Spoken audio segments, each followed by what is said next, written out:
So, Heather, good news for America. It appears that this week was the week that Donald Trump finally became president again.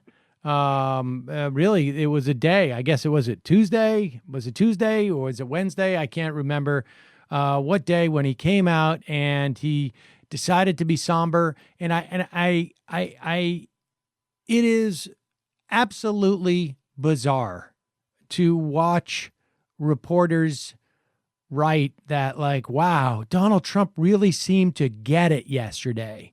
I mean, this is just, it is bizarre. It is just all, it is, there is a really sick relationship between the press and the presidency. I mean, it's terrifying to watch this. Well, you are so right, and in fact, I haven't heard anybody else put it quite that way before. But I think you've really hit on something. It is a sick, sadomasochistic relationship between the press and the president at this point. I mean, all you have to do is look at his coronavirus rallies that he's been holding. He's been abusing. This is one of the set pieces of the rally, is him abusing a member of the press for asking him what he considers to be a tough question, which any other president would just be considered would be a normal question. But so there's this moment of this abuse, and the reporters stand there and take it. They sort of look blankly at him while he abuses them. Then they try to talk again. Then somebody else comes up and often will take the microphone away, and he'll say something, "You're a terrible person, you're an awful reporter," whatever. And this weird sadistic, thing that would happen between the president and some, random reporter. This was happening every single day. So then Trump comes out and says something just that people have been saying for weeks now, and months really, the experts, and he acts as though he's taking seriously the threat of the coronavirus the months into the crisis. And they all just kind of oh, look, he's his tone has changed. He's giving what people are yearning for, and he's really taking it seriously now. I think Jim Acosta from CNN, a guy who has been the object of abuse by this president probably as much as any reporter around, maybe more. In fact, they kicked him out of the White House for a while. He, of all people, who has been abused by him, comes out and says, "I think he really gets it. It's obvious that he really gets it." Well, that's just insane. And it's, as you say, this is a sick relationship between them now.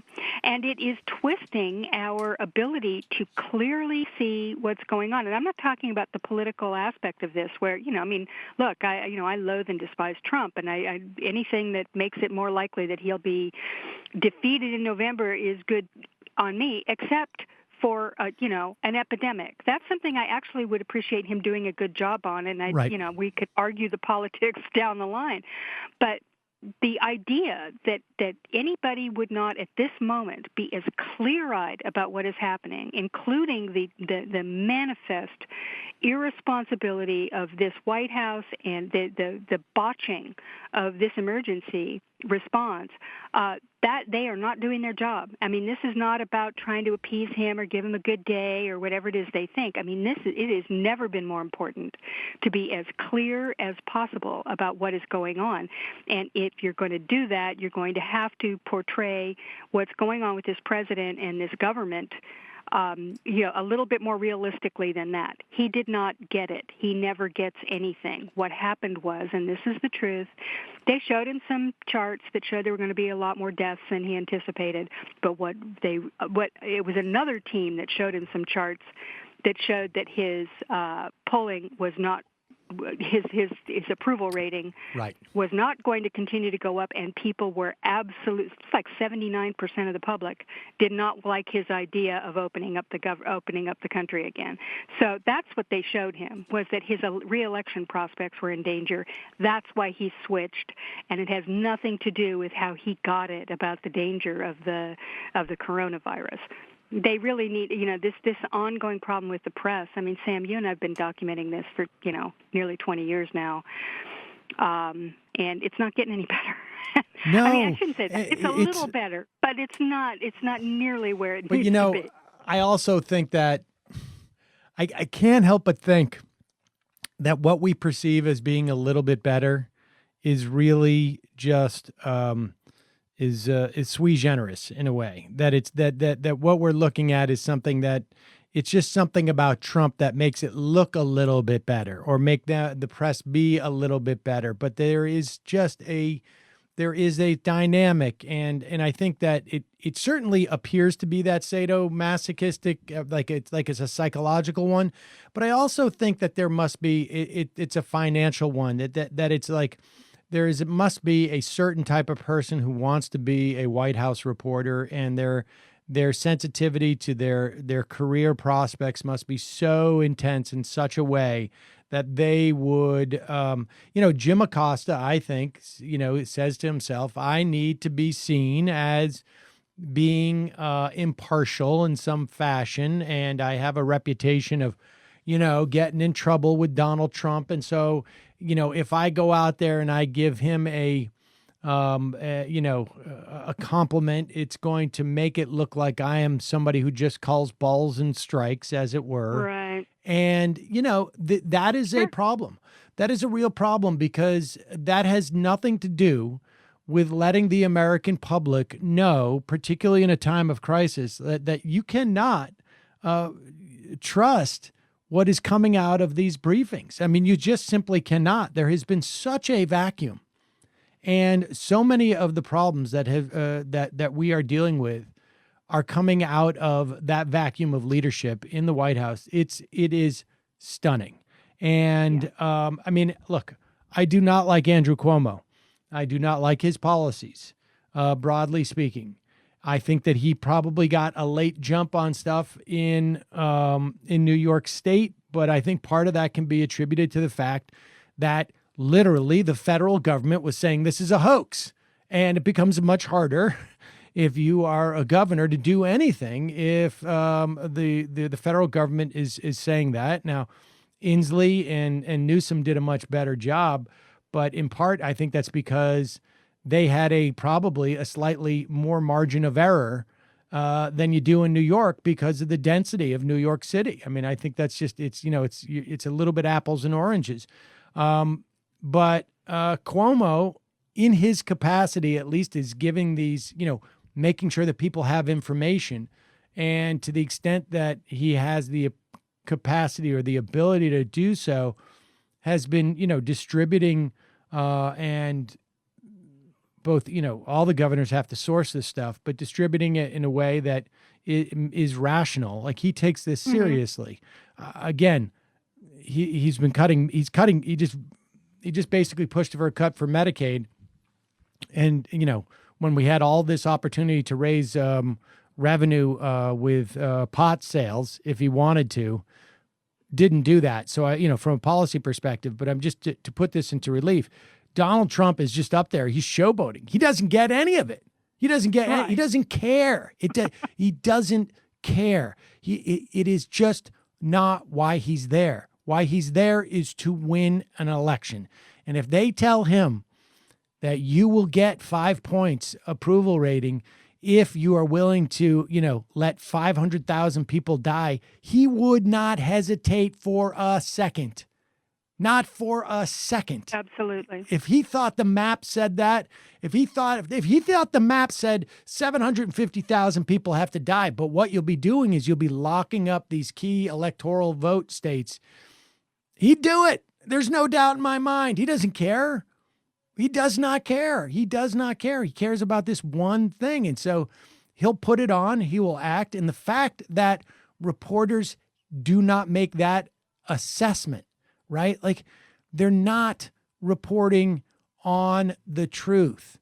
They are, it's like they're looking at a Potemkin village and they can see there's nothing behind there, but all they're doing is reporting on what is projected. And that can't possibly be what reporting is. Reporting is supposed to give you a sense of what the reality is in a certain situation. Well, exactly. And I mean, and that's also a good illustration, I think, or a good image. The idea that they're sort of reporting this surface side of it. And they're even, there's even developed a kind of a certain way of reporting that says, oh, look, and we've got some inside, they've got some sources on the inside. And listen, this is what's really going on inside the White House. And it's usually some story about chaos and, somebody said something stupid and Trump's being an idiot and whatever. But it's almost taken on the kind of a drama. It's become sort of an entertainment. It's not real anymore. Even that part isn't real. I'm not even sure. I don't know why people would do this with these sources, which I assume are real. I don't think that they're not saying this, but there's almost a sense that the more you portray the Trump administration as being wild and chaotic and crazy, that's almost part of the entertainment. It's almost part of the show. When in reality, there's all this other stuff going on. It's exactly what you said. I mean, something much darker and more insidious. The idea that this guy does not care that all these people are dying, and that this is, that he is facing, this is a crisis that even the best of presidents, even FDR would be hard pressed to do it really well and to ensure that everything went as smoothly as humanly possible within the parameters of the crisis itself. But the idea that this guy, who, of course, is terrible. I wrote a piece this week about how, people should have looked a little bit more closely at his, quote, management style before they anointed him a major businessman based upon The Apprentice, and realized that this guy he's never managed anything, and his way of even, doing his own business, the family business he called the Trump Organization, was always to come into the office and just field phone calls and kibitz with his buddies and sign checks and do whatever. I mean, he never really planned or did any kind of strategic sort of thinking about anything, ever. I mean, it's just not how he is, and he's even admitted this. So, of course, he would be terrible in a moment of crisis. He would be awful. But it's more than that. I mean, there is a moral vacuum here. There is someone Right. who is so intensely focused on his own, his own future, himself, that he is simply incapable of dealing with something where people's lives are at stake. I mean, you could see this in the case of a war as well, right? I mean, this could be the same kind of situation where the guy just simply does not care about the human carnage that is being created by this, and the people that he's put around him, this cult-like devotion that he has got now among people in the country and among the people in his administration. This is a very frightening thing. I mean, the idea that you have all these people who have signed on. I mean, it's not like we haven't seen this before, if you know what I mean. I mean, 1932 brings to mind a similar kind of dynamic of a bunch of people following someone who has a deep, void where his conscience and soul should be for personal ambition. I mean, this is something that, is a very, very disturbing thing. And here we are, I mean, luckily we're not in a war in a way, because you could see how that could really, turn into something very, very ugly much quicker, although I think this could too, but it's a slightly different dynamic than a war. In any case, the fact that the press is not, I mean, they have only one job, and that is to get the information out to the public. All of it, everything that it is, tell people, let them know, a devotion to the truth. And this idea that, well, I got to give Trump a good, give him a little something today so that I'll have my access tomorrow, or so nobody will think I'm being unfair. Those rules should have been tossed out 3 years ago. There was absolutely no reason for them to be doing that. And it's disturbing that in the middle of this emergency, they're still doing it. Yeah, it is pretty shocking because I think, at the very least, you say they're following this drama that's within the White House. And I think we have definitely learned at this point that is largely irrelevant to what is relevant in the context of a relationship between people and their government. I'm sure there are some White Houses where it's like, this person's been sidelined and we see a policy implication to it. But the way that he runs this government, it really doesn't matter. It doesn't matter that he's mad or that he's, angry about this or angry about that, or this is getting under his skin or that's getting under his skin. That stuff is just not relevant. And there is definitely a quality of everyone within his orbit, whether it's, Republicans in the Senate, let's say, or Mike Pence going out there saying, like, I don't think Donald Trump ever said this was a hoax or like the flu. I mean, really? Really? Rich Lowry wrote something like that. We don't hear much of him these days, but he wrote, like, it's good for Donald Trump to be pushing back on this whole thing. It's like the flu thing. And I just read that and I thought, this is psychotic. Like, this is psychotic. He was up there saying, not only was he up there saying, he had his minions from, Sean Hannity on down the line attack Fauci to his face. On his show, Sean Hannity had Fauci on saying, this is like the flu. And Fauci goes, it really isn't. And Sean Hannity's like, well, it sort of is, though. And I mean, it is, that is amazing to me. It is amazing. You described it as sort of like a Jim Jonestown type of a situation. That's exactly what it feels like. And you also have down the sort of like, cascading off of Trump, various sort of like, dukes and earls and, other aristocrats, all just measured by how much they are willing to lie and buy the lies. And then as you get down the sort of like the food chain, there's a lot of people who get reinforcement by taking these positions. It reminds me of that movie. I think it was, I don't know, Dr. Death, maybe, by Errol Morris, about the guy who was just a semi-expert in execution technologies in the United States, like gas chambers. And he just got adopted by the neo-Nazi movement and sort of like just became a renowned Holocaust denier, sort of not full on, but appreciated by Holocaust deniers. And he was just some guy who's just like, I've never gotten this much attention before, so I just went with it.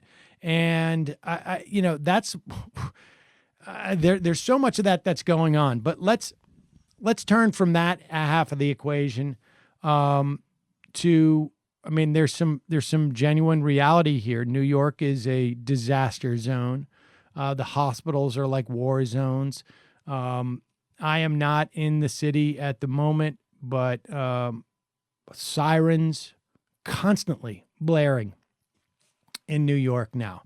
Just that's the only thing you hear is sirens. New York, I think, is unique in some instances because it is so dense.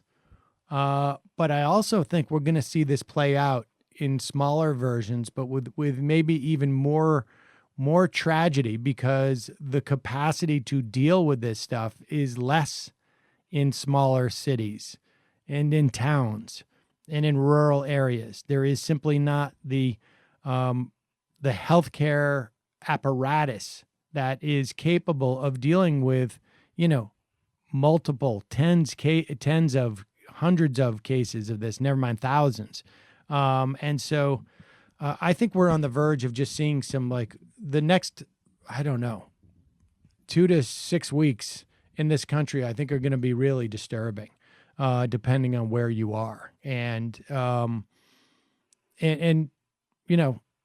we were talking before that we got these, this map in the New York Times this week where we see the implications of states that had a stay-at-home edict, essentially, in areas, and ones that didn't, in terms of how, I think we're going to see, this is where the coronavirus outbreaks are going to accelerate in these areas where people are moving around so much. It really is stunning. I don't know what to say. Well, you called it, actually. We were talking about this a couple of weeks ago when you said, there's going to be a correlation between, higher per capita death counts and who people what the media that people were consuming, meaning that, places where people were listening to Sean Hannity and were listening to Rush Limbaugh and, believing Donald Trump, by the way. I mean, this is the president himself was leading this charge from the very beginning that, hey, it's not as bad as people were saying. I mean, that's really what his message has been up until now. And even now, he's still soft-selling it, right? I mean, This guy has been kind of saying, hey, look, we got ourselves a little problem here, but we got it well in hand. It's not as big a deal. And always implying that the media is lying about what was going on. Always, and sometimes not implying, saying it outright. And so people who listen to him, people who listen to Sean Hannity, people who listen to Laura Ingraham, people who listen to Rush Limbaugh, these people just simply did not take this thing seriously.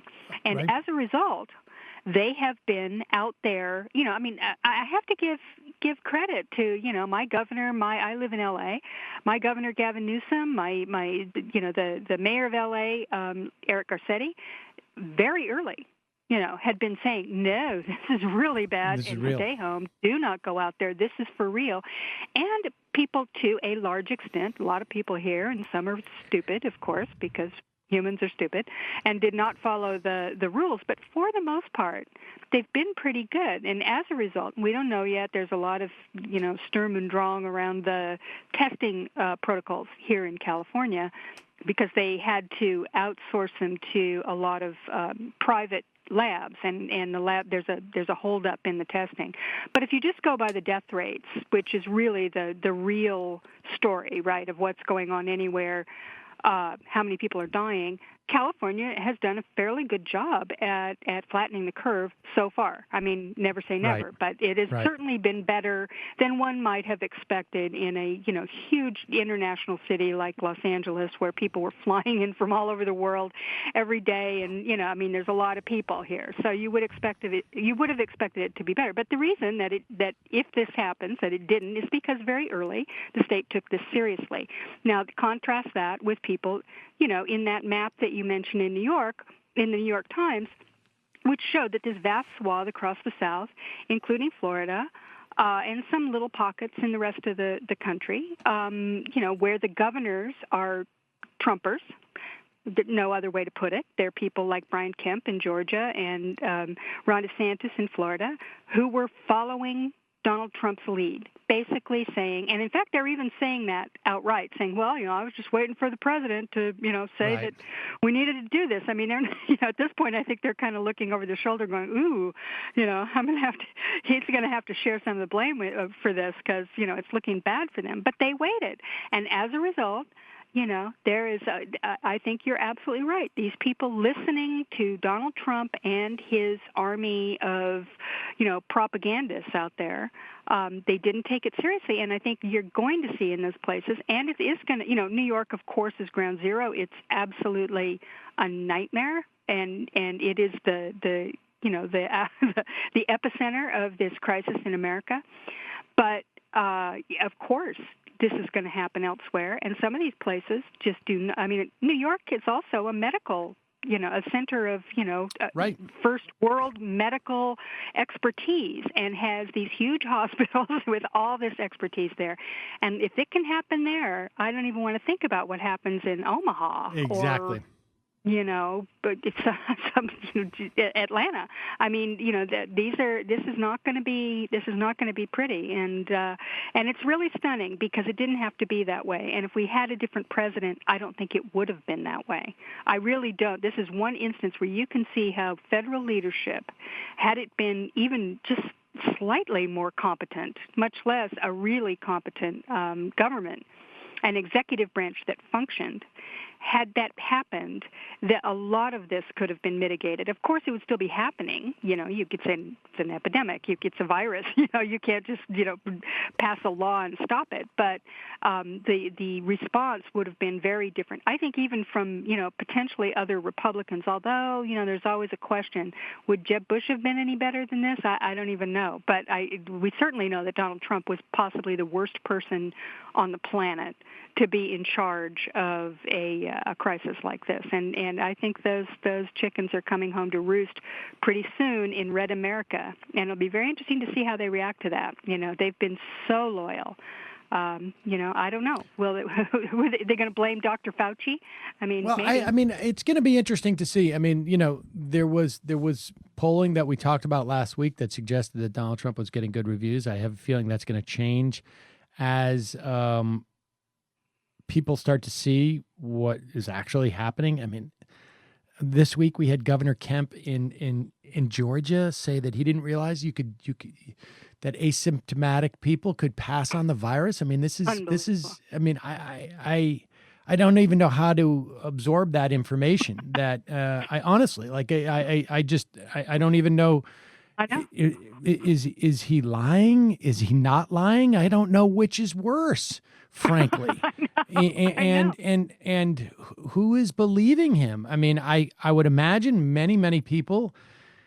You and I, we read the news professionally, and so we saw this stuff coming, and you and I have been doing this long enough that we can sort of see.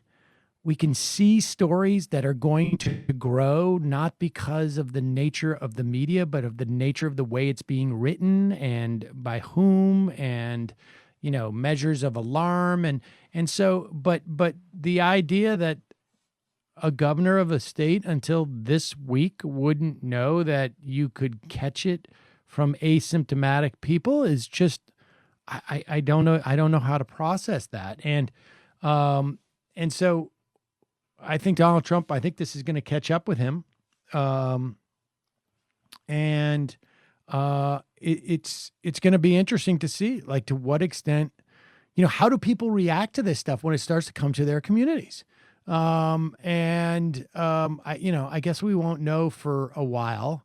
I suspect, based upon, past experience, and there's been research to this. I in college, I wrote about Melanistic cults where they would say the world's going to end on March 15th, and then March 15th comes and they come up with a reason to be oh, well, the reason why it didn't was because, that guy wore blue yesterday. And so the next date is actually, September 12th. Then everybody goes it's September 12th. It's happening September 12th. I think there's a quality of Donald Trump's support that is very much like that. But some people are gonna break off. And then, it raises the question as to, and we're heading into phase 4, supposedly of a bailout rescue program. I'm not even sure I would call it a bailout in the same way. I mean, there are some industries that I think over leverage themselves, and to some extent they're getting a bailout. But for other people, it's really more like a relief package, right? Because bailout implies that somebody did something wrong and they need to be bailed out, right? You need too big to fail kind of thing. Exactly. And but in this instance, we have as of today, and these are last week's numbers, we're looking at 14 million people who have lost their jobs, and I would imagine that number, as we speak today, it's not been reported. We're talking about. It was reported this week as to what the numbers were as of last Friday, I guess. I wouldn't be surprised if we are, I'm sorry, we're at 10 million. I wouldn't be surprised if we're at 14 million now, actually. It's, the reporting is at 10, but I would imagine we're closer to 14 million who have actually lost their jobs at this point. And, the first week or two, you can get away with it. Maybe, maybe you can scrape together something for rent, or a landlord will give you a break. But when we start getting into weeks 4 and 5 and 6 and 7 of this crisis, things are going to get really, really nasty. And it's going to be interesting to see who gets the blame here, because it could very well be we're going to blame, I don't know, some marginal members of our society. We're going to blame some minorities where there's already sort of a pre-existing prejudice towards them. We're going to blame transgender bathrooms. I mean, things are going to get ugly. things are going to get really ugly. And there's this quality where everybody's looking around trying to, put blame on it. Trump is out there blaming Obama, blaming everyone. Cuomo.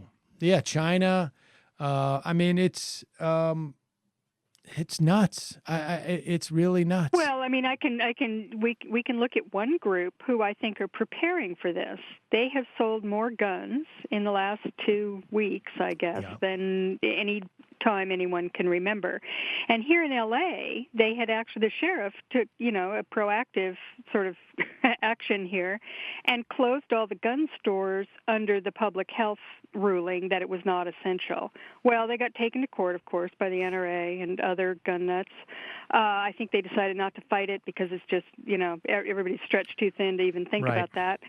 So they reopened the gun stores. And there is a group of people out there, and if you read the right-wing stuff, now, maybe it's the same old stuff, right? They're always looking for a reason to go buy more guns because that's what they love to do. But, what you say is, so far we've had a pretty cooperative, aside from people just ignoring it and going ahead with their church services and their birthday parties, there hasn't been social unrest in the sense of, people fighting over resources or looking to blame someone, as you put it.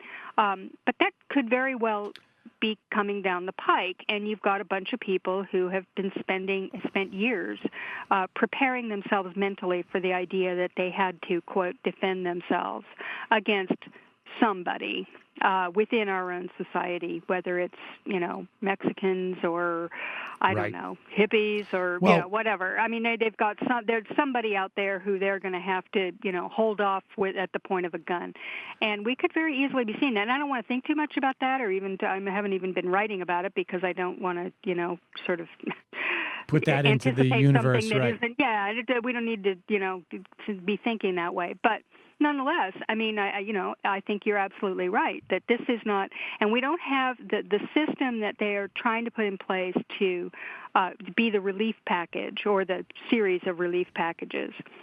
We have yet to see whether or not they can actually pull this off. And I don't know if they can. I don't know if the infrastructure for that sort of thing is capable of dealing with this. We don't have too much time here, but that is that, when you look at that stimulus, right, there is plenty of infrastructure to get that money out the door to corporations. I mean, it is all pre-existing. The pipes are already built. They just got to press a button and the money flows through that pipes, and they have the way of absorbing it, right? I mean, they can get that money like that. But for everybody else, it does not exist. I mean, when we look around, we talk about things like some form of single-payer system or whatever it is. The bottom line is, you look around, and we are in such a disadvantage to any other industrialized country in the world, because not only do we need to deal with a crisis, we do not have the infrastructure, the social infrastructure, right, to deliver this stuff. We don't have a mechanism to get money to people quickly. We don't have a mechanism to provide health insurance to people quickly. If there was, just to get on my hobby horse again for a moment, if there was Medicare for all right now, however you want to construct it, right? I mean, whatever. I don't want to get into to litigate the details about it. But if every single person was already covered and they were not tied to their employer health insurance, half of this crisis would be resolved. And I'm not talking about the coronavirus crisis, although that certainly would have saved lives, I think. And we would have had a more rational mechanism in which to distribute the services and the medical services we needed to. I'm just talking about going forward. We now have 10 to 14 million people who have lost their jobs. And I don't know how many of them are out of health insurance, but I would imagine, pretty close to 2/3 of them at the very least have no health insurance as of, a couple of days ago. Or to the extent that they do, it is, they're paying they've already spent any type of stimulus they're getting on 1 month's worth of Cobra type of situation. And Right. we're in dire shape, but we gotta wrap this up. I just wanted to say this, Heather. We have on, we're messing with our format a little bit. In part, it's stuff that we had been talking about. It happened a little bit quicker because of, frankly, because of the coronavirus and the social distancing and costs and whatnot. But we are going to unlock our member show this week. I had a conversation with an epidemiologist from New Orleans. Oh, New great. Orleans obviously is, considered to be maybe the next sort of Yep. epicenter internationally, moving from New York to New Orleans. But he also has worked on all sorts of epidemics, pandemics. He incredibly knowledgeable about both the specifics of the coronavirus and about things like testing and explaining where we are in terms of testing and what the next phase of testing is going to be in terms of antibodies. So I just want to encourage everybody. We have unlocked it. It does not matter if you're a member this week to Ring of Fire Radio. You're going to be able to listen to it because we're just unlock it, and it'll be in people's streams. We may either connect it to this show or other people's streams, but folks got to take this seriously and start contemplating. And, this is something that I think that, you and I, we should maybe touch on next week. Society is going to be reshaped by this in many, many ways. And like in all of these circumstances, it can go, there are two sort of broad ways this can go.